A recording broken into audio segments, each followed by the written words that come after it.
Hello बच्चों, आज ये survive classes for board exam के यूट्यूब चैनल पे आप सभी का स्वागत है। आज हम लोग कक्षा 12 के जीव विज्ञान के जो दूसरा अध्याय है उसका 7वां भाग और अंतिम भाग पढ़ेंगे। ठीक है, तो इसके पहले के जो भाग का वीडियो है उसका लिंक जो है इस वीडियो के डिस्क्रिप्शन में दिया हुआ है, वहाँ से जाकर आप उस भाग को देख सकते हैं ताकि ये वाला जो भाग है या सब आपको समझने में आसानी हो और आप आसानी से इसको समझ सकें। तो चलिए स्टार्ट करते हैं। पिछले भाग में हम लोगों ने पढ़ा था सगर्भता और अंतररोपण के बारे में। हम लोगों ने वहाँ पढ़ा था कि निषेचन प्रक्रिया हो जाने के बाद किस तरह से जो भ्रूण है वो गर्भाशय की जो आंतरिक स्तर है उसमें धंसता है या उसमें अंतररोपित होता है, जिसको अंतररोपण के नाम से हमने पढ़ा था। आज हम लोग उसके आगे की जो प्रक्रियाएँ हैं, आगे की जो भी संरचनाएँ हैं उनके बारे में हम लोग पढ़ने वाले हैं। तो स्टार्ट करते हैं। तो इसके सगर्भता तथा भ्रूणी परिवर्धन आज हम लोग पढ़ेंगे, ये टॉपिक है। इसके अंतर्गत सबसे पहले हम लोग पढ़ेंगे अपरा के बारे में आज पढ़ेंगे। अब ये अपरा क्या होता है कि जब भ्रूण जो है, भ्रूण का अंतररोपण हो जाता है, ठीक है, अंतररोपण हो जाता है गर्भाशय की भित्ति में, तो वहाँ पे ये गर्भाशय की भित्ति में भ्रूण का अंतररोपण हो गया। अभी जो सबसे ऊपरी इसकी परत है भ्रूण का, जिसको क्या नाम कहा गया था, पोषकोरक, इस पर कुछ अंगुली जैसे प्रवर्ध निकलने शुरू हो जाते हैं। अंगुली जैसे यहाँ पे जैसे हम लोग देख सकते हैं कि अंगुली जैसे बढ़ने शुरू हो जाते हैं, और ये जो अंगुली जैसे प्रवर्ध निकल रहे हैं इनको हम लोग जरायु अंकुरक कहते हैं या फिर कोरियोनिक विलाय इंग्लिश में कहते हैं। ये जो कोरियोनिक विलाय निकल रहे हैं या फिर जो ये इसकी जो बाहरी लेयर जो जा करके धंस रही है गर्भाशय की भित्ति में, ठीक है, ये क्या करती है कि जो गर्भाशयी ऊतक है, ठीक है, गर्भाशय के जो ऊतक है और मात्र जो रक्त है कि मतलब जो मदर की जो ब्लड वेसल्स हैं, जो गर्भाशय के ऊतक में हम लोग उसमें पढ़ रहे थे कि जब अर्थचक्र पढ़ रहे थे तो उसमें हम पढ़ रहे थे कि जब प्रत्युत्भवन होता है तो उसमें रक्त वाहिनियों के साथ साथ मांसपेशियाँ भी वृद्धि करती हैं, तो उससे जा करके ये आच्छादित हो जाता है। आच्छादित मतलब उससे जाके जुड़ जाता है, जैसा कि हम लोग यहाँ पे देख रहे हैं। ठीक है, यहाँ पे देख रहे हैं कि ये क्या है, ये गर्भाशयी ऊतक है ये, ठीक है, और ये है अपरा की संरचना, जो यहाँ से पार्ट कट के गया हुआ है, ये वाला पार्ट, ये अपरा की संरचना है कि ये भ्रूण का रक्तवाहिनी है जो कि आ करके माता के रक्तवाहिनी के साथ आच्छादित हो जाता है और क्या करता है, जरायु अंकुरक और गर्भाशय ऊतक एक दूसरे के साथ अंतरांगुलित युक्त हो जाते हैं, इंटरडिजिटेट हो जाते हैं, मतलब एक तरह से जुड़ जाते हैं आपस में, और संयुक्त रूप से ये परिवर्तनशील भ्रूण और माता शरीर के साथ, जो परिवर्तनशील भ्रूण है और जो माता का शरीर है उसके साथ एक संरचनात्मक और क्रियात्मक इकाई गठित करते हैं, जिसे क्या कहते हैं, अपरा कहते हैं या फिर प्लेसेंटा कहा जाता है। ठीक है, अपरा या प्लेसेंटा कहा जाता है।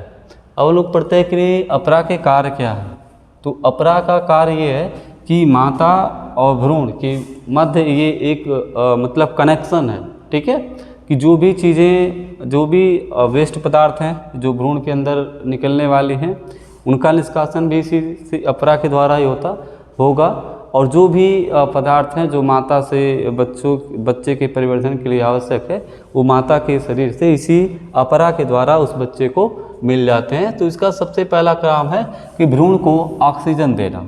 ठीक, भ्रूण जैसे श्वसन के लिए ऑक्सीजन की ज़रूरत है, तो वहाँ पे भ्रूण को ऑक्सीजन देने का काम करती है अपरा, और जो भी पोषक तत्व है उनकी भी आपूर्ति करता है अपरा ही करता है। माता के शरीर से वो भोजन का जो पोषण, जो भी पोषक तत्व है वो अपरा द्वारा बच्चे को मिल जाते हैं।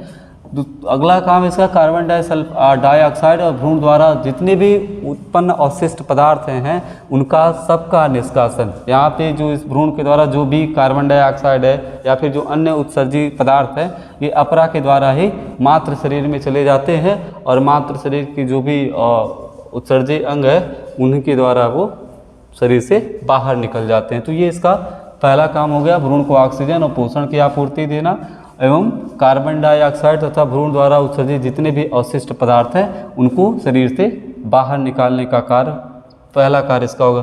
दूसरा कार्य हो गया कि यह एक नाभिक रज्जु द्वारा भ्रूण से जुड़ा होता है। ठीक है, यहाँ पे जैसे देख रहे हैं ये जो है ये नाभिक रज्जु है जो ऐसे ऐसे करके जा रही है, ये नाभिक रज्जु है, इसी द्वारा ये भ्रूण से जुड़ा हुआ है। जो भ्रूण तक सभी जो भी आवश्यक पदार्थ अंदर ले जाने हैं या बाहर ले जाने हैं, उनको ये अपरा जो है अंदर ले जाएगी और बाहर ले आएगी। अगला इसका काम है कि यह अपरा जो है ये जो काम कर रही है पदार्थों के आने और जाने का, इसके अलावा एक अंतरास्रावी ऊतक का भी कार्य करते हैं, यानी ये कुछ हार्मोन का भी स्रावण करती है। और इसमें से जो कुछ प्रमुख हार्मोन जो इसके द्वारा स्रावित होते हैं, वो पहला है मानवजरायु गोनाडोट्रोफिन या जिसको इंग्लिश में कहते हैं ह्यूमन कोरियोनिक गोनाडोट्रोफिन या HCG शॉर्टकट में कहते हैं। या फिर दूसरा जो हार्मोन है इसके द्वारा स्रावित होता है वो मानव अपरा लैक्टोजन या ह्यूमन प्लेसेंटल लैक्टोजन या जिसको शॉर्टकट में HPL कहते हैं। और एस्ट्रोजन प्रोजेस्टेरॉन आदि भी ये जो अपरा है ये उत्पन्न करता है। ठीक है, तो पहला काम किया पदार्थों के इधर उधर पदार्थों का अंदर करना, बाहर करने का। दूसरा काम किया अंदर स्रावी ग्रंथि का। अब यहाँ पे एक खास बात है कि एक जो प्रेगनेंसी किट आती है, ठीक है, वो प्रेगनेंसी किट क्या करती है, इसी हार्मोन के स्तर को वो सेंस करती है। उसमें पहले से एंटीबॉडीज लगे होते हैं जो इस हार्मोन के स्तर को सेंस करते हैं। यानी अगर ये हार्मोन कब स्रावित होंगे, जब ये गर्भ धारण होगा उसी समय स्रावित होंगे, अन्य स्थितियों पे ये सब स्रावित नहीं होने वाले हैं। तो ये जो आता है प्रेगनेंसी किट, वो इसी हार्मोन को सेंस करता है और ये बताता है कि प्रेगनेंसी है या फिर नहीं है। ठीक, नेक्स्ट अगला काम क्या है इसका कि सगर्भता के उत्तरार्ध की अवधि में अंडाशय द्वारा रिलैक्सिन नामक भी एक हार्मोन जो है वो स्रावित किया जाता है। यानी कि जब ये मतलब हो जाता है, ये प्रेगनेंसी हो जाती है, सगर्भता हो जाती है, तो उसके बाद अंडाशय द्वारा एक हार्मोन स्रावित किया जाता है जिसका नाम है रिलैक्सिन। ठीक, अब ये जो है HCG जिसको भी हम लोगों ने पढ़ा, मानव HCG ह्यूमन कोरियोनिक गोनाडोट्रोफिन या फिर HPL ह्यूमन प्लेसेंटल लैक्टोजन और रिलैक्सिन, ये तीनों जो हार्मोन हैं ये स्त्री में सगर्भता की स्थिति में ही उत्पादित होते हैं, अन्य स्थितियों में ये उत्पादित नहीं होंगे। तो इसीलिए जो प्रेगनेंसी किट है वो किसको संसूचित करता है, HCG को ही संसूचित करता है, क्योंकि ये केवल और केवल प्रेगनेंसी के दौरान ही उत्पन्न होने वाला है।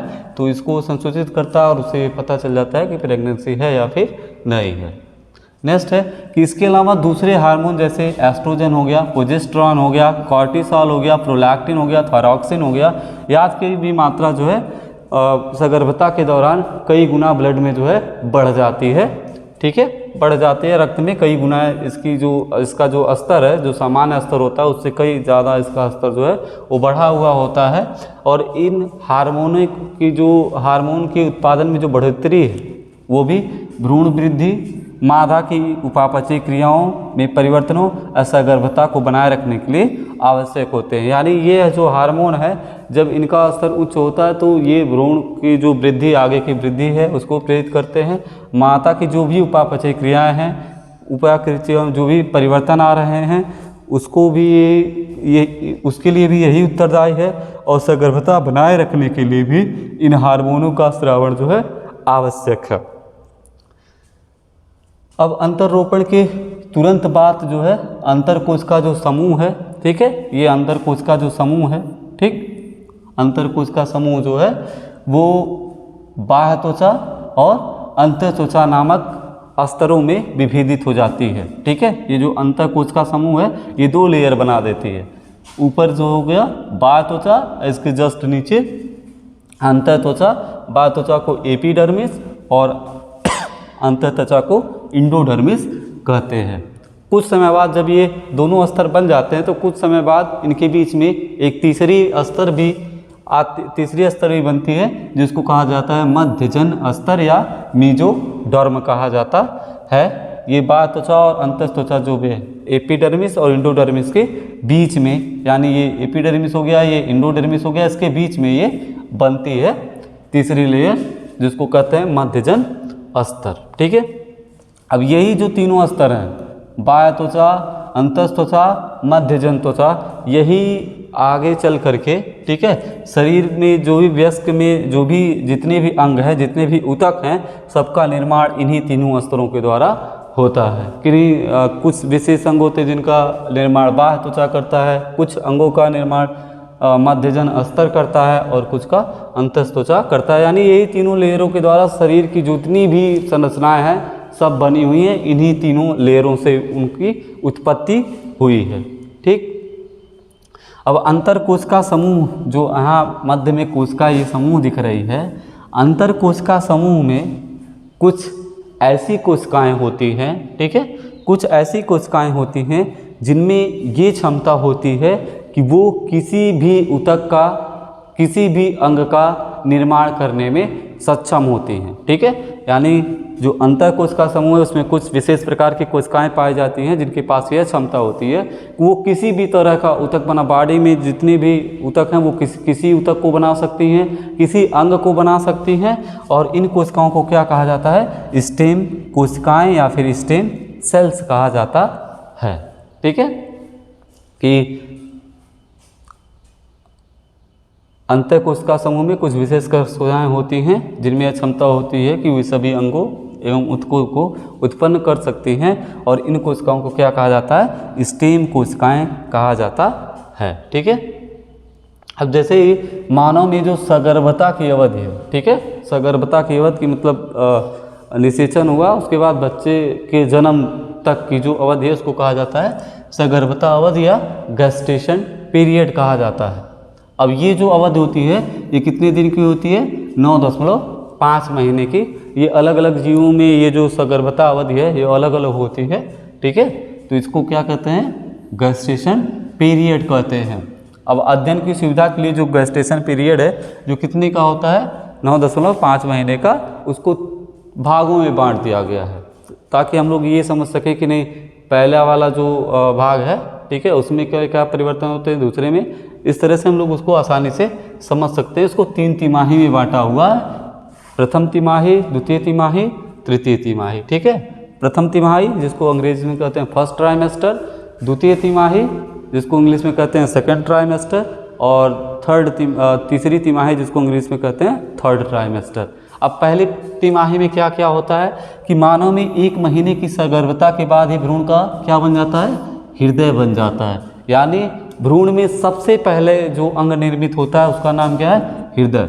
किसी भी भ्रूण में सबसे पहले जो अंग बनता है वो कौन सा अंग है? हृदय है, वो निर्मित होता है। और एक बढ़ते हुए भ्रूण का पहला संकेत इसको स्टेथोस्कोप की सहायता से इसके हृदय की भ्रूण के हृदय की धड़कनों को आसानी से सुना जा सकता है। ठीक है, तो ये कब होता है? 1 महीने की सगर्भता के बाद, यानी प्रथम तिमाही में पहले महीने के लास्ट तक क्या बन जाता है? हृदय बन जाता है भ्रूण का। और यही एक अंग है जो सबसे पहले निर्माण होता है, हृदय। ठीक है, अब दूसरे माह के अंत तक भ्रूण के जो पाद हैं, हाथ या पैर हैं, और अंगुलियां, ये दोनों विकसित हो जाती हैं। ठीक है, पहले महीने में क्या बना? हृदय बना। दूसरे महीने के अंत तक भ्रूण के जो पाद हैं और जो अंगुलियां हैं वो विकसित हो जाती हैं। और पहली तिमाही के अंत तक लगभग सभी जितने भी प्रमुख अंगतंत्र हैं उनकी रचना हो जाती है। ठीक है, तो ये प्रथम तिमाही में यानी पहले 3 महीने में, पहले महीने में हृदय का निर्माण, दूसरे महीने पाद और अंगुलियों का निर्माण, और तीसरे महीने में सभी जितने अंगतंत्र हैं प्रमुख जो हैं उनकी रचना हो जाती है। तो ये है प्रथम तिमाही की बात। अब हम लोग उदाहरण के तौर पे जैसे यहाँ पाद और बाह्य जनन अंग जितने भी हैं, जो प्रमुख अंगतंत्र हैं उनकी रचना हो जाती है। अब इसके बाद हम लोग पढ़ते हैं द्वितीय तिमाही या सेकंड ट्राइमेस्टर की इसके दौरान क्या क्या परिवर्तन होते हैं। तो इसके दौरान क्या होता है कि गर्भावस्था के 5वें माह के दौरान गर्भ की पहली गतिशीलता देखी जा सकती है, या भ्रूण को मतलब ये देखा जा सकता है कि भ्रूण गति कर रहा है। ठीक है, तो ये देखा जाता है 5वें महीने के दौरान देखा जा सकता है। और इस समय उसके सिर पर बालों का उगना भी प्रारंभ हो जाता है, यानी उसके सिर पर बाल आने लगते हैं 5वें माह के दौरान। ठीक है, फिर जो दूसरी तिमाही के अंत है यानी 6वें माह के अंत तक पूरे शरीर पे कोमल बाल निकल आते हैं, आँखों की पलकें भी अलग अलग हो जाती हैं और बरौनियाँ भी बन जाती हैं। ये है 6वें महीने के लास्ट तक। ठीक है। अब तृतीय तिमाही में क्या क्या परिवर्तन होते हैं? तो तृतीय तिमाही यानी गर्भावस्था के 9वें माह तक के अंत तक गर्भ पूर्ण रूप से विकसित हो जाता है और वो प्रसव के लिए जो है तैयार हो जाता है। यानी तृतीय तिमाही में जो भी अंगतंत्र जो अभी पूर्ण रूप से विकसित नहीं हुए हैं उनका विकास होता है और इसके जैसे ही 9वें महीने का लास्ट लगता है उस समय जो शिशु है उसके पूरे अंगतंत्र की रचना जो है पूरी तरह से हो जाती है और वो प्रसव के लिए तैयार हो जाता है। ठीक है। अब हम लोग पढ़ते हैं कि नहीं प्रसव क्या है। ठीक। तो प्रसव को अंग्रेजी में पार्ट्यूशन कहते हैं, यहाँ पे लिखा हुआ होगा पार्ट्यूशन। तो इसको किसको कहते हैं कि सगर्भता के अंत में गर्भाशय के जोरदार संकुचनों के कारण गर्भ के बाहर निकलने की क्रिया को क्या कहा जाता है? शिशु जन्म या फिर प्रसव या फिर पार्ट्यूशन कहा जाता है। अब ये जो शिशु जन्म या प्रसव की प्रक्रिया है ये कैसी होती है? एक जटिल तंत्र अंतःस्राव या न्यूरोक्राइन क्रिया विधि द्वारा प्रेरित होती है। अब इसमें हम लोग देखते हैं कि सबसे पहले क्या होता है कि जो प्रसव के लिए संकेत है वो पूर्ण विकसित गर्भ और अपरा से उत्पन्न होता है। जो पूर्ण विकसित गर्भ है वहाँ से उसका संकेत उत्पन्न होगा और अपरा जो है जिसके बारे में अभी हम लोगों ने पढ़ा है उससे उत्पन्न होगा, जिसके कारण क्या होगा कि हल्के गर्भाशयी संकुचन होने लगते हैं जिसको क्या कहेंगे? गर्भ उत्क्षेपण प्रतिवर्ध या फिटल इजेक्शन रिफ्लेक्स। ठीक है। तो ये स्टार्ट कौन कराता है? पूर्ण विकसित गर्भ और अपरा से उत्पन्न ये जो संकेत है वो जाता है और जो गर्भाशय की भित्ति है उसमें कंपन होने लगता है और इस कंपन के कारण क्या होता है कि जो पीयूष ग्रंथि है वहाँ से एक हार्मोन निकलता है ऑक्सीटोसिन। ठीक है। वो ऑक्सीटोसिन ये जो फिटल इजेक्शन रिफ्लेक्स है ये ऑक्सीटोसिन के श्रावण को प्रेरित करता है और वहाँ से क्या निकलने लगता है? ऑक्सीटोसिन निकलने लगता है। और ये ऑक्सीटोसिन किस पे काम करता है? जो गर्भाशय की पेशीय स्तर है इस पे काम करता है और जब ये गर्भाशय की पेशीय स्तर पे काम करता है तो गर्भाशय की पेशीय स्तर में जोर जोर से संकुचन होने लगते हैं और गर्भाशय का जो संकुचन है, गर्भाशय जो भी संकुचन होता है वो फिर क्या करता है? फिर जो हमारी ये पीयूष ग्रंथि है उसको और अधिक ऑक्सीटोसिन स्रावित करने के लिए उद्दीपित करता है। ठीक है। अब गर्भाशय संकुचन और ऑक्सीटोसिन के स्राव के बीच लगातार उद्दीपक प्रतिवर्त के कारण यह संकुचन धीरे धीरे धीरे धीरे तेज होता चला जाता है। तेज मतलब धीरे, पहले धीरे था उसके बाद तेज, फिर तेज, ऐसे ही करके तेज होता चला जाता है और जिसके कारण जो शिशु है वो माँ के गर्भाशय से जनननाल द्वारा बाहर आ जाता है। ठीक है। बाहर आ जाता है और जैसे ही शिशु जन्म लेता है उसके तुरंत बाद ही जो अपरा है, ठीक है, अपरा भी गर्भाशय से बाहर निकल जाती है और उसको काट करके अलग कर दिया जाता है। तो ये है शिशु जन्म या प्रसव के बारे में। अब हम लोग अगला पढ़ते हैं दुग्ध श्रवण। ठीक है। दुग्ध श्रवण या फिर इसको इंग्लिश में कहते हैं लैक्टेशन। यहाँ पे लिखा हुआ है लैक्टेशन। तो जैसे शिशु जन्म ले लेता है तो उसमें क्या होता है कि उसको मतलब एक पोषक की ज़रूरत होती है जो यहाँ से मिलता है, दुग्ध श्रवण से मिलता है। लेकिन ये जो स्तनी ग्रंथि है, ठीक है, इसमें ऐसा नहीं है कि जब जन्म हो गया उसके बाद ही परिवर्तन आते हैं। जो सगर्भता के समय है इसमें समय में ही इसमें कई तरह के बदलाव जो है वो आ जाते हैं और जो सगर्भता है उसके अंत तक यानी 9वें माह के अंत तक इनमें जो भी ऊतक हैं उनमें दूध उत्पन्न होने लगता है और जब वो दूध उत्पन्न होकर मतलब बाहर निकलता है उस प्रक्रिया को कहते हैं दुग्ध श्रवण। ठीक है। ये काम क्या करता है कि जो भी नवजात शिशु है, ठीक है, नवजात शिशु को जो भी आहार का जो उसका आवश्यकता है उसको पूरी करता है। ठीक है। तो ये जो दूध है ये नवजात शिशु के आहार पूरक की तरह कार्य करता है। उसको जो भी आहार की आवश्यकता होती है वो देता है और इसके जो आरंभिक कुछ दिनों तक जो दूध निकलता है ना, जो प्रथम मतलब स्टार्ट हुआ उसके बाद जो कुछ दिन तक दूध निकलता है उसको प्रथम स्तन या फिर खीस कहते हैं या फिर इंग्लिश में कोलेस्ट्रम कहते हैं। अब इस कोलेस्ट्रम में क्या होता है, कई तरह के एंटीबॉडी या फिर प्रतिरक्षी होते हैं जो शिशु को बीमारियों से रक्षा करते हैं, क्योंकि उस समय शिशु का जो प्रतिरक्षा तंत्र है वो पूरी तरह से विकसित नहीं होता है। ठीक है। तो ये जो खीसम है ये प्रतिरक्षी, इसमें हो एंटीबॉडीज होते हैं। जब बच्चा इनको पीता है तो वो बीमारियों से, जो भी बीमारियां हैं जो बच्चों को हो सकती हैं उनसे बच्चों की सुरक्षा होती है। ठीक है। एक स्वस्थ शिशु की वृद्धि और विकास के लिए प्रसव के बाद आरंभ के कुछ माह तक उसको शिशु का ही उसको माता का ही जो दूध है वही माता का ही स्तनपान कराने की सलाह डॉक्टर लोग देते हैं, और ये सही भी है। उसका रीज़न क्या है कि उसमें क्या उपलब्ध है, प्रतिरक्षी उपलब्ध है जो उसको बीमारियों से बचा सकते हैं। ठीक, तो यहीं पे ये चैप्टर ख़त्म होता है। बाकी का इसके बाद हम लोग अगला चैप्टर इसका स्टार्ट करेंगे।